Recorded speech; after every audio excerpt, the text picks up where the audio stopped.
अस्सलाम वालेकुम dear students. Last lecture में हमने डिस्कस किया था कि द डी मोरस थ्योरम को हमने जो है वो क्लियर किया था। इस लेक्चर में हम चैप्टर 1 को कंप्लीट करेंगे इंशाल्लाह। तो हम टाइम वेस्ट किए अपने टॉपिक पर आते हैं। तो हमारा नेक्स्ट टॉपिक है the nth root of complex number. Root जो है सिंपली हमें इस तरह से दिया जाएगा कि cos theta plus iota sine theta, ठीक है, और पावर n। अब ये n कोई भी 1/2 की फॉर्म में होगा, जिस तरह 1/3, 1/4, ठीक है। ये सब क्या है, रूट है। ये 4th रूट है, ये 3 रूट है। तो जब इसको इस तरह दिया जाएगा कि 1/3 और कोस theta plus iota sine theta, ठीक है, तो इसे कहेंगे कि nth रूट फाइंड करना है। n का मतलब जो भी यहाँ पर वैल्यू होगी, 4 है तो 4th रूट, 3 है तो 3 रूट, सिंपल, ठीक है। तो nth रूट ऑफ का कॉम्प्लेक्स नंबर हम किस तरह से मालूम करते हैं। सिंपल हमें मालूम होना चाहिए कि अगर n यहाँ पर 4 है तो इसके 4 ही रूट्स निकलेंगे, ठीक है, और n अगर यहाँ पर 3 है तो इस कॉम्प्लेक्स के 3 ही रूट्स निकलेंगे। जो भी यहाँ पर n दिया हुआ होगा उतने ही रूट्स निकलेंगे। वो हम बाद में बात करते हैं किस तरह से निकलेंगे, क्या स्टेप है। बट हम ये समझें कि nth रूट सिंपल ये होता है कि आपको इस तरह से मिला होता है 1/3 को किसी भी कॉम्प्लेक्स नंबर के ऊपर, ठीक है, ठीक है। तो आपको क्लियर हुआ कि nth root of complex number जो है इस टॉपिक में निकालना सीखेंगे। तो ये थोड़ा जो है लॉन्ग टॉपिक है और समझने वाला टॉपिक है। इसके अंदर आपने कुछ नहीं करना, जस्ट आपने एग्जाम के हिसाब से इसके पॉइंट्स और कॉन्सेप्ट क्लियर करने हैं कि इसके स्टेप्स आपसे पूछे जा सकते हैं, क्वेश्चनिंग की जा सकती है, तो आप वो याद कर लें, ठीक है, ठीक है। आपको नंबर दिया जाता है z=a+i/b और पावर कोई भी हो सकता है 1/n। आप 1/4 कर लें, 1/5 कर लें, ठीक है। आपको कहा जाएगा कि इसके आपने रूट्स निकालने हैं। तो पहले आपको यहाँ देखते पता लग n से पता लगाएगा आपको, आपके रूट निकलेंगे 5, ठीक है। अब इसके स्टेप्स कुछ इस तरह से हैं कि steps of finding nth root, ठीक है। आपने क्या करना है, जो आपको कॉम्प्लेक्स नंबर सबसे पहले दिया जा रहा है वो आपके पास इस तरह से दिया जाएगा a+i/b की फॉर्म में, ठीक है। उसको आपने क्या कर लेना है, आपने कन्वर्ट कर लेना है पोलर फॉर्म के अंदर। पोलर फॉर्म के अंदर आपने कन्वर्ट कर लेना है r Costa plus iota sine theta, ठीक है। और हमने लास्ट लेक्चर में डिस्कस किया था कि पोलर फॉर्म में कैसे कन्वर्ट कर लेंगे, ठीक है। जब आपने पोलर फॉर्म में कन्वर्ट कर लिया, देन आपका नेक्स्ट क्या करना है, आपको 2 के पाई ऐड कर देना है एंगल्स के अंदर। थीटा अगर 90 था तो 90 + 2 के पाई, 2 के पाए दोनों के अंदर, इसके अंदर भी और इसके अंदर भी। थीटा अगर 45 था तो 45 + 2 के पाए। सिंपल पोलर फॉर्म में कन्वर्ट करने के बाद जो भी एंगल निकले, थीटा निकले, उस थीटा में आपने क्या करना है, +2 के पाए ऐड कर देना है, ठीक है। क्योंकि थीटा और +2 के पाए एक ही बात होती है, क्योंकि साइन और कोस पीरियडिक फंक्शन है, ये वैल्यू अपनी रिपीट करते हैं 2 के पाए के बाद। अगर आपको ये नहीं समझ आ रहा तो इससे सिंपल छोड़ दें, डिटेल में ना जाएं, बस स्टेप समझ कर याद कर लेंगे। आपने पोलर फॉर्म में कन्वर्ट कर लेना है जो भी आपको नंबर मिला हुआ था, ठीक है। उसके बाद आपने क्या कर लेना है, उसके बाद आपको उसमें एंगल में 2 के पाई प्लस ऐड कर देना है, ठीक है। अब एग्जाम्पल हम इसके आगे समझते हैं। अब आपको जो भी z = 1/n मिला हुआ था वो आपने अप्लाई करना है, ठीक है। अप्लाई कैसे करेंगे, डी मोरस थ्योरम से। डी मोरस थ्योरम क्या कहता है कि जो भी पावर मिला हुआ है इस कॉम्प्लेक्स नंबर के ऊपर आपने एंगल से मल्टीप्लाई कर देना है। डी मोरस थ्योरम यही कहता है ना, सिंपल।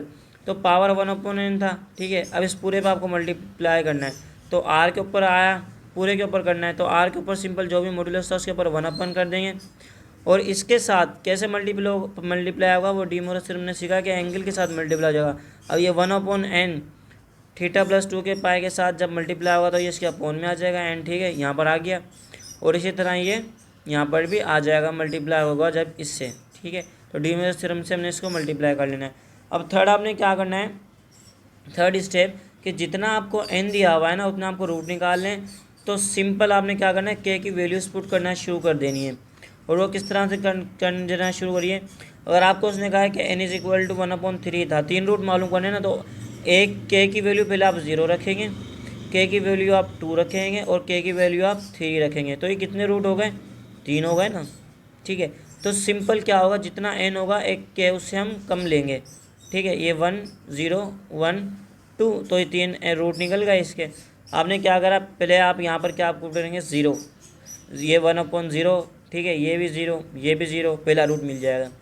फिर क्या करना है, 1 1/1 1 1 और सोल्व कर लेना है, ठीक है। क्योंकि आप के की वैल्यू वन पुट करेंगे तो आपको मिल जाएगा, ठीक है, और एन भी आपको पता हुआ होगा, ठीक है। तो इसी तरह से आपने थर्ड रूट, सॉरी यहाँ पर एन के साथ एन नहीं आएगा, सिर्फ के की जगह पुट करना है। 0 0 1 1 2 2 तीन रूट मिल जाएंगे, ठीक है। इसी तरह अगर आपको बोल रहा है कि 1/4 था तो आपने क्या करना है, के की वैल्यू सिर्फ 3 तक रहनी है, क्योंकि फिर ये फोर्थ है, क्योंकि हम जीरो से शुरू कर रहे हैं ना, ठीक है। अगर आपको एन मिला हुआ है कि 1/5 है, ठीक है, तो आपने क्या करना है, के की वैल्यू 4 तक ले लेनी है। 0 पुट करेंगे एक मिलेगा, 1 पुट करेंगे दूसरा पुट करेंगे तीसरा, 3 पुट करेंगे चौथा, 4 पुट करेंगे तो 5 रूट आपको मिल जाएगा। एग्जाम्पल हम किस तरह से लें, ठीक है।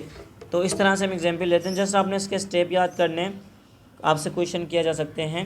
तो आपको मिला हुआ था ये कॉम्प्लेक्स नंबर, फर्स्ट स्टेप क्या है, आपने कन्वर्ट करना है पोलर में, आपने मॉडुलस निकाल लिया, एंगल निकाल लिया, ठीक है, कंडीशन अप्लाई करके। उसके बाद आपने इसको कन्वर्ट कर लिया पोलर फॉर्म के अंदर। अब क्या है, 2 के पाई ऐड करना है, आपने 2 के पाई को यहाँ तक ऐड किया, उसके बाद ठीक है आपने इसको इक्वेशन ए का नाम दे दिया, ठीक है। अब सेकंड पॉइंट क्या था, आपको डी मोरस थ्योरम करके इसका एन जो मिला था अप्लाई करना है। तो अगर हम यहाँ देखें, यहाँ पर क्या मिला हुआ है, रूट के find the cube root of -1। -1 का मतलब क्या है कि z is equal to -1 + 0 iota, क्योंकि 0 आयोटा 0 हो गया तभी वो यहाँ पर नहीं शो रहा, लेकिन हम इसको ऐसे भी लिख सकते हैं क्योंकि -1 और ये एक ही बात होता है, ठीक है।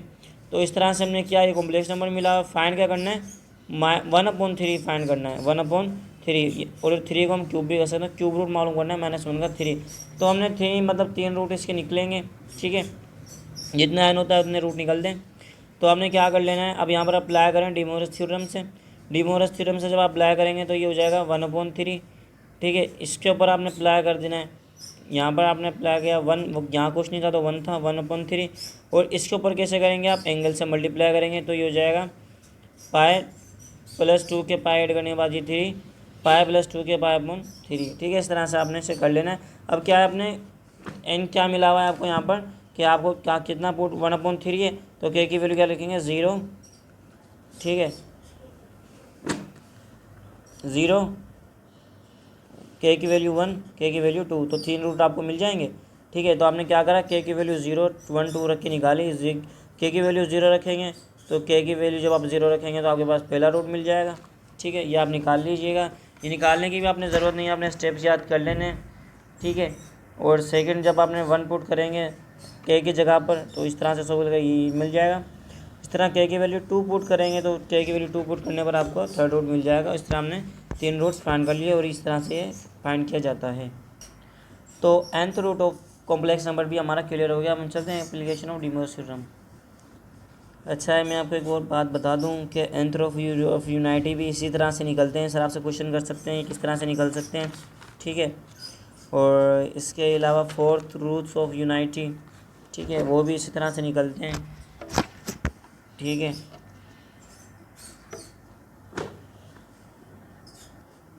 इसके बाद एक्सरसाइज 1.2 है। एक्सरसाइज 1.2 को जो हम छोड़ रहे हैं क्योंकि हमें वाइवा के हिसाब से तैयारी करनी है। अब बात करते हैं application of D Moivre's theorem की। Application of D Moivre's theorem बहुत ही आसान सा टॉपिक है, बहुत ही ईजी टॉपिक है। जस्ट आपने कॉन्सेप्ट समझना है कि जिस तरह से आपको मिला हुआ है कि कोस थीटा, ठीक है, और उसको आपने क्या है उसको आपको एक्सपेंड करना है, यानी is equal to 6 cos power theta 6 को आपने कोस पावर 6 थीटा को आपने क्या करना है एक्सपेंड, या फिर साइन 4 थीटा आपको मिला हुआ है इसको एक्सपेंड करना है, ठीक है, इन टर्म्स ऑफ सीरीज़ में आपको एक्सपेंड करना है। हम किस लिए यूज़ किया जाता है, to express cos n theta and sine n theta as finite sum of trigonometric function of theta where n is positive integer, ठीक है। तो आप जो है sum of trigonometric function of theta में आपने सीरीज़ में इसको जो है एक्सपेंड करना होता है, तो तब आप डी मोरस थ्योरम का यूज़ करते हैं, ठीक है। या फिर जस्ट आप जो है इसे फ़िलहाल छोड़ दें, ठीक है, इससे आप ना देखें, इससे आप देखें कि application of D Moivre's theorem ये है कि डी मोरस थ्योरम इसलिए यूज़ किया जाता है कि जैसे आपको मिला हुआ है कोस पावर 6 थीटा और कोस पावर 4 थीटा, और आपको कहा गया है कि इसको सीरीज़ में करना है एक्सपेंड, या फिर सीरीज़ वो कोस की हो या फिर साइन की हो, आपको क्वेश्चन में बताया जाएगा। अगर कोस की है तो कोस की सीरीज़ में करना है, साइन की है तो साइन की सीरीज़ में एक्सपेंड करना है। तो वो आप कैसे करेंगे, application of D Moivre's theorem को जहन में रखते हुए इसको यूज़ करते हुए आपने एक्सपेंड करना है। किस तरह से आपने एक्सपेंड करना है, ठीक है, अब मैं आपको बताता चलूँ।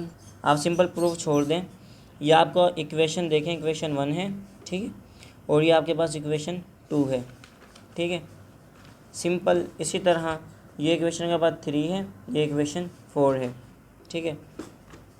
अब आपने क्या करना है कि अगर आपके पास जो मिला हुआ है क्वेश्चन इस तरह से कि cos 6 थीटा, अब आपने डी मोरस थ्योरम को अप्लाई करना है, एक्सपेंड किस तरह से करना है। आप सिंपल क्या कर रहे हैं कि कोस या साइन जो आपको मिला हुआ है फंक्शन, उसको सीरीज़ में आप एक्सपेंड करना चाह रहे हैं कि उसकी सीरीज़ क्या बनेगी। तो सिंपल आपने क्या करना है, 4 इक्वेशन को ध्यान में रखना है, 1 2 एंड 3 एंड 4, बाकी आपने कुछ ध्यान में नहीं रखना। अब आपने करना क्या है, अगर आपको सीरीज़ मिली हुई है कोस की फॉर्म में, ठीक है, कोस थीटा की फॉर्म में आपको सीरीज़ मिली हुई है, तो आपने क्या करना है, इक्वेशन 1 एंड या 2 को ले लेना है, इक्वेशन 1 को ले लें या 2 को, एक ही बात है, ठीक है। इक्वेशन 1 और 2 आप अपने पास जो है लिख सकते हैं कि 2 cos theta is equal to x plus 1/x, या फिर 2 cos theta power n theta, ठीक है। तो यहाँ पर n एंगल से मल्टीप्लाई आ रहा है, तो यहाँ पर भी हम इसको पावर से मल्टीप्लाई करें, x power n plus 1/x power n, ठीक है। इसी तरह अगर आपको मिला हुआ है साइन के फॉर्म में, साइन पावर 4, ठीक है, तो आपने क्या करना है, इक्वेशन 3 को यूज़ कर लेना है और 4 को यूज़ कर लेना है। सिंपल आप तरह से क्वेश्चन कर सकते हैं कि अगर साइन को सीरीज़ को एक्सपेंड करना है तो कौन सी इक्वेशन हम यूज़ करते हैं, तो 3 आप या 4 ले सकते हैं साइन की टर्म में, ठीक है। अब इसको सोल्व किस तरह से करते हैं, इसको सोल्व करने के लिए आपको लाजमी है कि आपको बायनॉर्मल थ्योरम भी आना चाहिए। अब किस तरह से करते हैं, इसके एग्जांपल हम लेते हैं कि साइन पावर 4 थीटा आपको इधर पर गिवन है, तो ये किसकी फॉर्म में है, साइन के फंक्शन की फॉर्म में। और साइन के फंक्शन की फॉर्म में वो कह रहा है कि जब आपके पास साइन के फंक्शन की फॉर्म में आपने 3 या 4 इक्वेशन को यूज़ करना है, तो इक्वेशन 3 हमारे पास क्या थी कि x minus 1/x is equal to 2 sine theta, ठीक है। तो आपने यहाँ पर चले जाना है, आपने क्या करना है, क्वेश्चन सोल्व भी आपने इससे करना है कि 2 sine theta is equal to, ठीक है, x माइनस, ठीक है। अब ये इक्वेशन क्या है कि अब साइन की इक्वेशन ये थी कि x minus 1/x is equal to 2 iota sine theta, ये आपने कब यूज़ करनी थी, जब आपको साइन का फंक्शन मिला हो, उसको सीरीज में एक्सपेंड करना हो। सीरीज में एक्सपेंड करना है, यहाँ पर 4 साइन पावर 4 थीटा मिला हुआ है, ठीक है। अब इसको हमने सिंपल क्या करना है कि 2 साइन थीटा को हमने यहाँ पर लिखा, ठीक है, और हमने इसको क्या कर दिया, प्लस ब्रैकेट माइनस 1/x कर दिया, ठीक है। बात ये आंसर सेम ही आ जाएगा, ये इसके स्टेप हैं, ठीक है। आपने इसको प्लस की फॉर्म में कर लेना है, ठीक है, और अब जो पावर आपको मिला है वो पावर इनके ऊपर लगा देना है। सिंपल आपने पहले इस इक्वेशन को लिखना है, जिस इक्वेशन से आपने शुरू करना है, और किस इक्वेशन से आपने शुरू करना है ये आपने देख कर पता चल जाएगा। अगर साइन की फॉर्म से तो आप ये 3 या 4 से शुरू कर सकते हैं, ठीक है। इसी तरह अगर कोस की तो 1 और 2 इक्वेशन जो मैंने आपको बताई थी आपने उसको लिख लेना है, ठीक है। उसके बाद इसको अगर माइनस है तो आपने इसको प्लस की फॉर्म में यहाँ से कर लेना, ये माइनस था तो आपने बीच में प्लस ले लेना है, क्योंकि बायनॉर्मल थ्योरम को आपने यूज़ करने में आसानी होगी, ठीक है। उसके बाद आपने क्या करना है, जो पावर है दोनों पे पावर दे देना है। इसको तो हम सिंपल तरीके से यूज़ कर लेंगे, बच इन अलजबरा के अंदर आपके पास a प्लस बी हो और उसका कोई भी पावर हो तो हम उसको यूज़ करते हैं बायनॉर्मल थ्योरम से, ठीक है। बायनॉर्मल थ्योरम आई थिंक आपको आता होगा, नहीं आता तो मैं इसका फॉर्मूला आपको बता दूंगा। बायनॉर्मल थ्योरम का फार्मूला ये होता है कि a power b power n, a plus b power n आपको मिला हुआ है, तो आपने सिंपल इसको इस तरह से सोल्व कर लेना है। ये देखें, ये बहुत ईजी है इसका, ठीक है। a पावर n कर देना है फर्स्ट टर्म के लिए, ठीक है। सेकंड टर्म के लिए आपने n a power n minus 1 b upon 1 factorial, 1 factorial का मतलब होता है कि 1 फैक्टोरियल जो है 1 के बराबर होता है, 2 फैक्टोरियल जो है वो बराबर होता है 1 मल्टीप्लाई 2, 3 फैक्टोरियल मल्टीप्लाई बराबर होता है 3 मल्टीप्लाई 2 मल्टीप्लाई 1। इस तरह से आपको जो है रिवीजन में आपको करवा रहा हूँ तो आपके जहन में आ जाए अगर आपने पढ़ा हुआ है तो, ठीक है। तो सिंपल आपने इसको बायनॉर्मल थ्योरम से एक्सपेंड कर लेना है, ठीक है, और इसको आपने सिंपल एक्सपेंड करना है। और लास्ट में यहाँ पर जो टर्म है 2 पावर 4 1 और साइन 4 थीटा, आपने फाइंड क्या करना है, साइन 4 थीटा। तो सिंपल आपने साइन 4 थीटा को इधर पर लास्ट में जो है रख लेना है, ठीक है। बाकी सारी वैल्यूज़ को उधर पर ले जाना है और इसको बायनॉर्मल से थ्योरम सोल्व करके, ठीक है। तो आप क्वेश्चन में ना जाएं, अगर आपको इसके क्वेश्चन सोल्व करने भी नहीं आ रहे तो कोई प्रॉब्लम नहीं है, आपने जस्ट ये याद रख लेना है कि कोस के फॉर्म में मिला हो तो आप इन दोनों को यूज़ करके एक्सपेंड करेंगे, एंड साइन के फॉर्म में मिला हो तो इन दोनों को एक्सपेंड करके आप यूज़ कर सकते हैं। या फिर आपसे क्वेश्चन सर कर सकते हैं कि डी मोरस थ्योरम को किस लिए यूज़ किया जा सकता है, तो हम कहेंगे कि कोस और साइन की सीरीज़ को फाइंड करने के लिए हम यूज़ कर सकते हैं। अब हमारा टॉपिक है कि application of D Moivre's theorem को हमने कर लिया। हमारा टॉपिक है exponential of complex number, exponential form. ये फॉर्म किस तरह से होती है, we know that certain function can be express at infinite series of non negative power of such. इसको छोड़ दें, ठीक है, ये इसकी नहीं है, ये मैंने गलती से यहाँ पर पढ़ दी, ये प्रूफ है, प्रूफ को आपने छोड़ दें। सिंपल मैं आपको बता दूं कि एक्सपोनेंशियल फॉर्म क्या होती है कि e power iota theta is equal to cos theta plus iota sine theta. ये किसी भी कॉम्प्लेक्स नंबर की एक्सपोनेंशियल फॉर्म होती है ई पावर आयोटा थीटा। किस तरह कि अगर आपका वो e power iota theta exponential form किस तरह से हो सकती है कि अगर आपके पास यहाँ पर नंबर है कोस इज इक्वल टू कोई भी नंबर जाओ कोस 90 डिग्री, ठीक है, प्लस आयोटा साइन 90 डिग्री, और आपको कहा जा रहा है कि एक्सपोनेंशियल फॉर्म में करना है। तो एक्सपोनेंशियल की फॉर्म ये है कि आपने ए लिख देना है ये एक्सपोनेंशियल फॉर्म के फार्मूले में, ठीक है, आयोटा लिख देना है और जो भी आपने एंगल है यहाँ पर वो लिख देना है, ठीक है।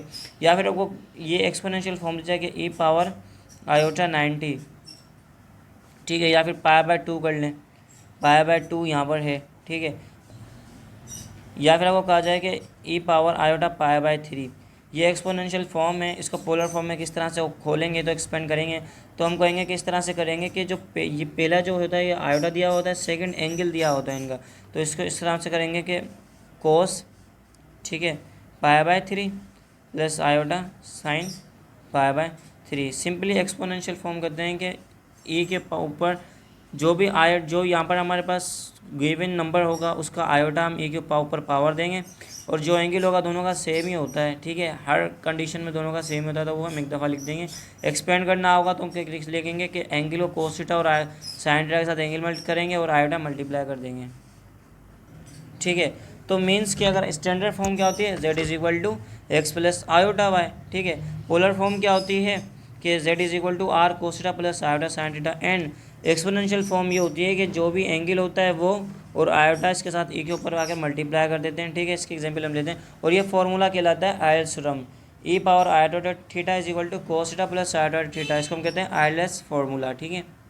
जिस तरह के एग्जाम्पल है कि आपको मिला हुआ है कि ई को ये एक्सपोनेंशियल फॉर्म है, इसको पोलर फॉर्म में आपने करना है, ठीक है। तो e power 1 plus iota pi by 3, ठीक है, आपने इसको ब्रेक किया ई पावर 1 ई पर आयोटा पाई बाय 3, ठीक है। अब ये कंडीशन बन गई है कि ई पावर थीटा की फॉर्म में, तो आपने क्या करना है ई को सेम ही रहता है, 1 का 1 ही हो जाएगा, ठीक है। इसका किस तरह से होंगे कोस एंगल आ जाएगा पाई by 3 plus iota sign pi by 3, ठीक है। ई को आपने सेम ही रहने देना है, ठीक है। उसके बाद आपने इनकी वैल्यूज पुट करनी है, पाई बाय 3 की 1/2 और इसकी पुट करेंगे iota same sign pi by 2, ठीक है। इस तरह से हमने हल कर लिया। इस तरह से ये भी मिला हुआ है, इसको एक्सपेंड करना है तो आप क्या करेंगे e square e plus iota pi by 2 में आपने इस वैल्यू को ब्रेक कर देना है, ई स्क्वायर को आपने सेम रखना है लास्ट तक। इसको किस तरह सोल्व करेंगे कि e power iota pi by 2 हमें पता है कि पाई बाय 2 एंगल मिला हुआ है, आपने दोनों के साथ मल्टीप्लाई करना है, प्लस आयोटा लगा देना है, cos pi by 2 0 sine pi by 2 1 और आयोटा का सेम, ठीक है। और इस तरह से आयोटा स्क्वायर, इस तरह से एक्सपोनेंशियल फॉर्म होती है। अब हमारे पास ट्रिग्नोमेट्रिक एक्सपोनेंशियल फॉर्म भी हमने कर लिया। अब हमारे पास है ट्रिग्नोमेट्रिक फंक्शन। अब ट्रिग्नोमेट्रिक फंक्शन ये वाला जो टॉपिक है इसमें सिर्फ आपने फार्मूलास याद कर लेना है, क्योंकि ये क्वेश्चन सोल्व करने में बहुत ज़्यादा हेल्पफुल होते हैं। अगर आपसे किसी कोई पूछ ले कि सर पूछ लें या कोई भी आपसे पूछे या किसी को बताना हो कि कोस थीटा किस ट्रिग्नोमेट्रिक फंक्शन के बराबर होता है कॉम्प्लेक्स नंबर के अंदर, तो आप कहेंगे कोस थीटा बराबर होता है e power iota theta plus e power iota minus theta upon 2। अब ई पावर आयोटा थीटा भी आप निकाल लेंगे एक्सपोनेंशियल फॉर्म से, अगर कोई आपको कॉम्प्लेक्स नंबर दिया हो, प्लस माइनस आयोटा क्या करेंगे आप माइनस मल्टीप्लाई कर देंगे, ठीक है। तो इस तरह को ये आपने सिंपली फार्मूले याद करने के, इनमें और कुछ भी नहीं है, ठीक है। पहला फार्मूला कोस का है, सेकंड साइन का है। ये क्या है ट्रिग्नोमेट्रिक फंक्शन है, किसके बराबर होते हैं कॉम्प्लेक्स नंबर में, ये 10 का है, ठीक है। फिर इनके उलट होते जाते हैं, कोट थीटा, ठीक है, ये हो जाएगा, इसका इन्वर्स हो जाएगा, इसका रेसिप्रोकल हो जाएगा, सेक थीटा है, ठीक है, कोसेक थीटा। जस्ट आपने इनका फार्मूलाज याद रख लें कि कोसेक थीटा कौन सा ट्रिग्नोमेट्रिक कॉम्प्लेक्स नंबर में किसके बराबर होता है, ठीक है। आइलैंड्स थ्योरम से, आइलैंड्स फार्मूला से हम इसका करते हैं, ठीक है, ठीक है। अब हमारे पास नेक्स्ट टॉपिक है हाइपरबोलिक फंक्शन। हाइपरबोलिक फंक्शन भी सिंपल इसी तरह से हमने फार्मूला याद रख लेने हैं, ठीक है। किस तरह से, इसमें भी सिंपल, आपने कुछ नहीं है, जिस तरह से आपने ट्रिग्नोमेट्रिक फंक्शन में याद किया था, हाइपरबोलिक फंक्शन में भी आपने फॉर्मूले याद रख लेने हैं कि साइन एच जेड, मतलब कि इसको पढ़ेंगे ऐसे कि साइन हाइपरबोलिक बराबर होता है कि ई पावर जेड माइनस ई पावर माइनस जेड अपॉन 2 के। ठीक है, इसका क्वेश्चन जो है प्रूफ वगैरह हम करते हैं तो उसमें बहुत ज़्यादा यूज़ होते हैं, बट हम यहाँ पर फॉर्मूले सिंपल याद कर लेंगे जस्ट। ठीक है, इस तरह कोस हाइपरबोलिक बराबर होता है e power Z plus e power minus Z upon 2। ये जो है 6 जो है ट्रिग्नोमेट्रिक फंक्शन होते हैं और 6 के 6 यहाँ पर लिखे हैं। ठीक है, तो सिंपल आपने क्या करना है, इनको याद कर लेना है। आपसे पूछा जा सकता है कि एक सेक हाइपरबोलिक किसके बराबर हो सकता है। ठीक है, अभी हमारे पास सेक, ठीक है, हमने यहाँ पर क्या भी कर लिया, हाइपरबोलिक फंक्शन भी हो गया। आप पढ़ते हैं relation between trigonometric and hyperbolic function. ठीक है, relation between trigonometric and hyperbolic function. ठीक है, अब ट्रिग्नोमेट्रिक फंक्शन भी हमने पढ़ लिए, कौन से होते हैं, हाइपरबोलिक फंक्शन भी हमने पढ़े, याद कर लेना आपने। आप इनके दरमियान पढ़ते हैं कि क्या रिलेशन होता है। रिलेशन ये होता है कि साइन, ठीक है, साइन आयोटा जेड ये बराबर होता है आयोटा साइन हाइपरबोलिक जेड के। ठीक है, सिंपल, इसमें भी आपने कोई इतने डीप में नहीं जाना है। ये क्वेश्चन सोल्व करते हैं तो उस वक्त हम इनका यूज़ भी पढ़ते हैं, किस तरह से ये सोल्व होते हैं, किस तरह से अप्लाई किए जाते हैं, बट हम यहाँ पर वावा के हिसाब से पढ़ रहे हैं तो जस्ट आपने जो है ये फॉर्मूलेस याद कर लेने हैं। ठीक है, कोस आयोटा जेड बराबर होता है कि कोस हाइपरबोलिक जेड के।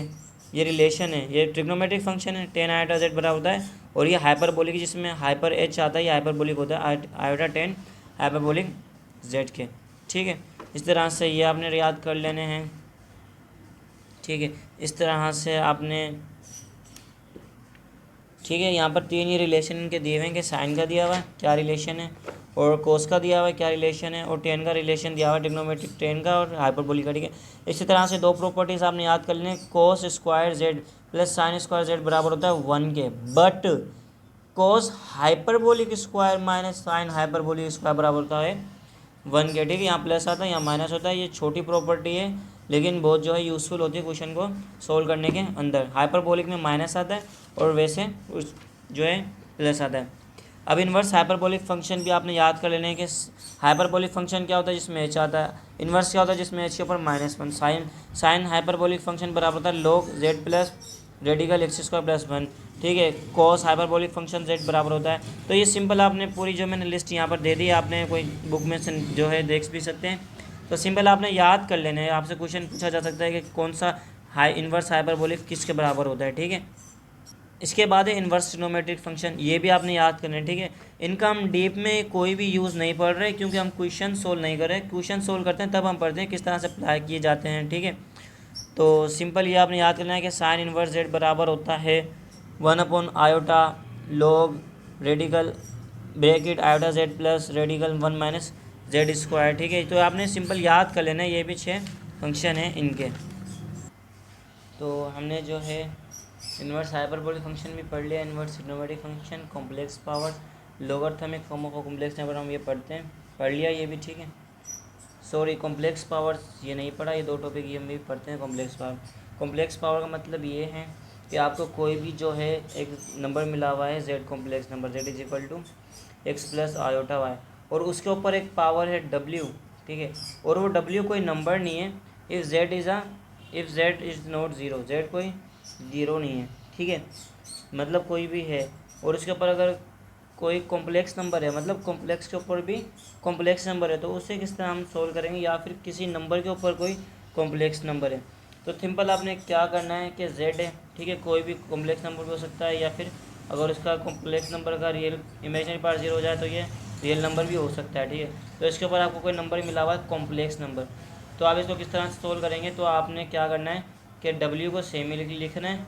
ठीक है, और आपने क्या करना है log z ले लेना है। ठीक है, मीन्स के सिंपली हम इसको इस तरह से लिखेंगे कि z के ऊपर पावर कॉम्प्लेक्स नंबर होता है तो बराबर होता है e power complex number same ही रहता है, मल्टीप्लाई हो जाता है log z के। ठीक है, log z अब क्या होता है log z बराबर होता है log modulus of z argument iota argument of z। ठीक है, हम ये कह सकते हैं कि जो भी हमारे को कॉम्प्लेक्स नंबर मिला हुआ है उसके ऊपर कॉम्प्लेक्स पावर है। ठीक है, तो हमने क्या करना है कि ई जो है वो बराबर होता है ई के, और वही सेम कॉम्प्लेक्स नंबर। ठीक है, और इस कॉम्प्लेक्स नंबर का, ठीक है, ठीक है, और log ऑफ z मतलब कि जो हमारे पास 2 कॉम्प्लेक्स नंबर हो जाएंगे, एक बेस है और एक पावर है। ठीक है, तो ये बराबर हो जाएगा ई पावर बेस पावर के, ठीक है। ई पावर ये सेम ही जो पावर था वो कॉम्प्लेक्स नंबर पावर में रहेगा, ठीक है। लेकिन जो बेस थी ना उसका हम लोग निकाल के उसके साथ मल्टीप्लाई कर देंगे और ये हमारे पास कॉम्प्लेक्स पावर का जो है सॉल्यूशन आ जाएगा। बट लॉग ऑफ जेड क्या है, लॉग ऑफ जेड बराबर होता है कि आप क्या करें, मॉड्यूलस ले लें और मॉड्यूलस का लॉग निकालें, ठीक है, प्लस आयोटा, ठीक है। आयोटा और जो भी मतलब आपके पास आर्ग्यूमेंट आ रहा है, आर्ग्यूमेंट लाजमी नहीं है, सिर्फ आप फॉर्मूला भी लिख सकते हैं, ठीक है। इसकी एग्जांपल किस तरह से हम ले सकते हैं, इस तरह से ले सकते हैं। ये हमारे पास क्या हो गया, z इज इक्वल जेड, ये हो गया 2 + 3 आयोटा एंड 2 पावर 2 + 8 आयोटा। अब ये क्या हो गया आपके पास z और ये क्या हो गया ओमेगा, ठीक है। अभी क्या करना है हमें इसके अंदर, सिंपल ये होता है ई पावर बराबर होता है ई पावर ये w, ठीक है, log z। अब आपने क्या करना है कि w तो सेम ही रहता है, आंसर में भी आपने क्या करना है log z निकालना है। अब log z आप कैसे निकालेंगे, आपको क्या चाहिए मॉड्यूलस, आपने क्या निकालना है, इस जो z है इसका मॉड्यूलस निकालना है। तो z था, z का मॉड्यूलस निकाला तो आपके पास आ गया रेडिकल 15, ठीक है। अब आपने क्या करना है, इसका आर्ग्यूमेंट निकालना है। आर्ग्यूमेंट आप कैसे निकालेंगे, ठीक है। इसमें क्या है आपके पास पॉजिटिव भी, रियल भी पॉजिटिव है और इमेजनरी भी पॉजिटिव है, ठीक है। तो सिंपल इसका हम निकालेंगे आर्ग्यूमेंट, तो ये आ जाएगा रेडिकल 3/2, ठीक है, सिंपल आ गया। अब तो log ऑफ जेड यहाँ पर क्या मिला, log ऑफ जेड हमें मिल गया, log ऑफ जेड मिला कि एल एन या log की बात हो जाएगी, ठीक है। या आप log ही लिख लें, log modulus radical 3 plus iota, argument of Z क्या निकला आयोटा tan इनवर्स रेडिकल 3 हमने निकाला था, ठीक है। ये फॉर्मूला हमने इनको देखकर निकालना होता है जेड को, ठीक है।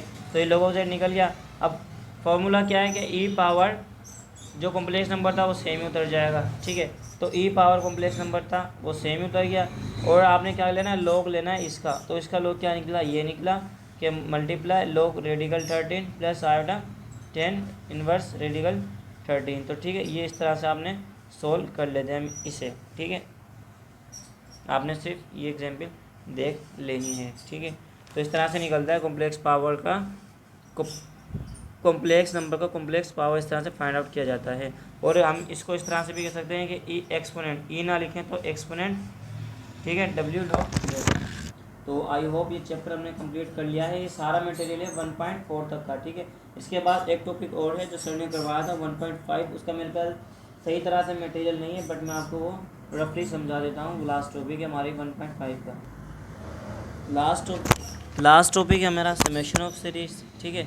समेशन ऑफ सीरीज़ में क्या होता है, आपको जो है कोई भी एक सीरीज़ दी जाती है, ठीक है। एग्जांपल जिस तरह यहाँ पर क्वेश्चन में दी हुई है कि cos theta -1/2 x square cos 2 theta plus 1/3 x power 3 cos theta is equal to infinity up to infinity, ठीक है। आपका क्या करना होता है, इसमें समेशन ऑफ सीरीज़ फाइंड करना होता है। अब समेशन ऑफ सीरीज़ के लिए कुछ स्टेप्स हैं। फर्स्ट स्टेप ये है कि आपको अगर कोस में सीरीज़ दी हुई है तो आपने एक और चीज़ फाइंड करनी है साइन की। साइन की किस तरह करनी है, अगर ये कोस की सीरीज़ आपको गिवन है एक्स कोस थीटा -1/2 एक्स स्क्वायर कोस थीटा प्लस 1/3 एक्स पावर 3 कोस 3 थीटा, ठीक है। ये 1.5 के क्वेश्चन हैं सारे और ये इसी पर टॉपिक जो है यूज़ होगा उनमें। तो आपने क्या करना है, आपको एक क्वेश्चन मिला हुआ था, आपने क्या करना है इसको बराबर कर देना है कोस के, कोस का फंक्शन था सी के बराबर कर देना है। अब एक और सीरीज फाइंड करनी है सेम साइन की, वो किस तरह से फाइंड करेंगे, ये जो कोस की आपको मिली हुई है ना, जहाँ जहाँ कोस है वहाँ पर रिप्लेस करके साइन लिख देना है बस, ठीक है। एक्स को सेम लिखा साइन थीटा, ठीक है, -1/2 एक्स स्क्वायर साइन 2 थीटा कर दिया कोस की जगह पर, कोस की जगह आपने साइन लिख देना है, ठीक है। इसी तरह अगर आपको ये साइन में मिली हुई होती फिर भी आपने जो है सी एस मिला हुआ हो तो आपने सी फाइंड करना होता, आपके पास सी और एस लाजमी होने चाहिए। या तो सी मिला होगा एस फाइंड करना होगा, मतलब कोस मिला होगा साइन फाइंड करना होगा, साइन होगा तो कोस फाइंड करना होगा।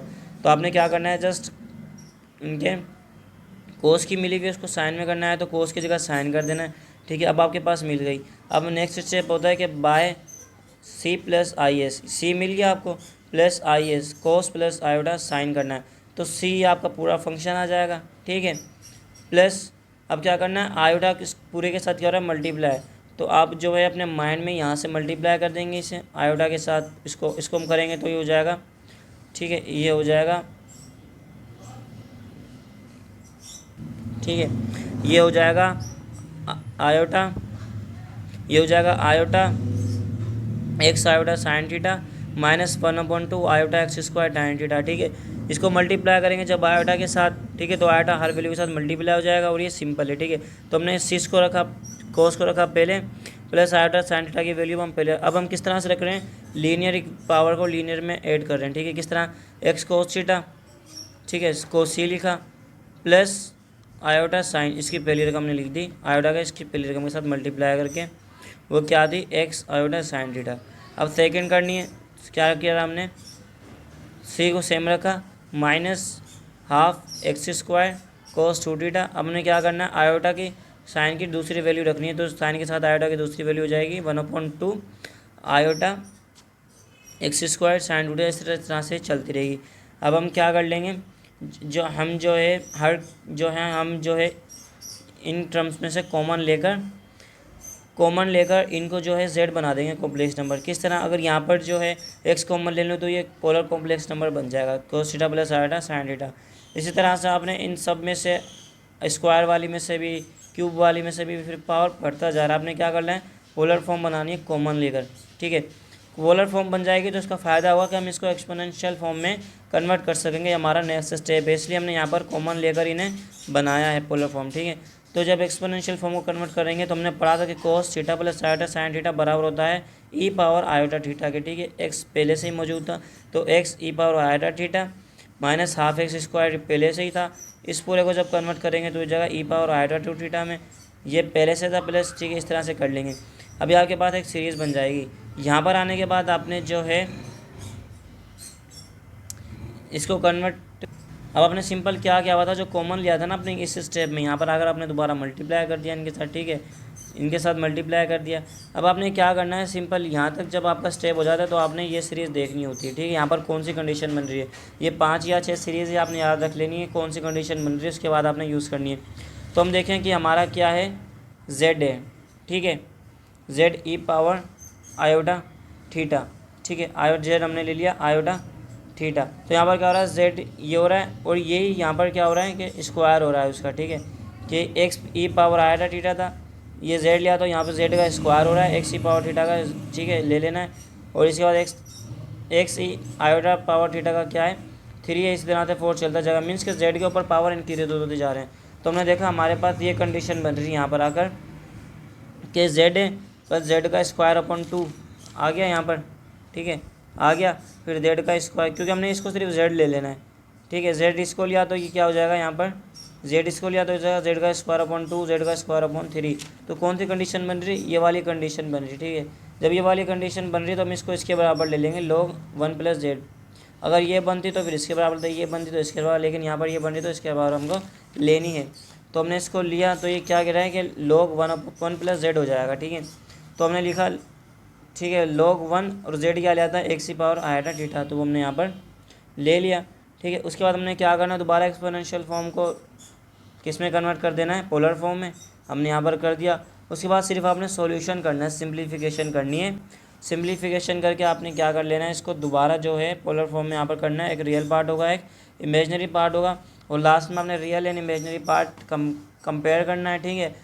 आपने कोस की मालूम करनी थी तो आपको कोस की मिल जाएगी, कोस की ले लीजिएगा, कोस की करनी होगी तो आपने रियल पार्ट ले लेने।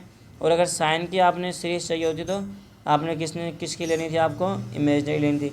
जिस तरह यहाँ कोस की मिली हुई थी, साइन की चाहिए थी, तो साइन जाहिर सी बात है इमेजनरी पार्ट में आता है तो साइन की सीरीज़ ले लेंगे। इसी तरह से हम सोल्व कर लेंगे। बस आपने जैसे इसके स्टेप याद कर लेने। और ये फर्स्ट जो हमारा चैप्टर था वो कंप्लीट हो गया है वाइवा के हिसाब से। थैंक यू, अल्लाह हाफिज़।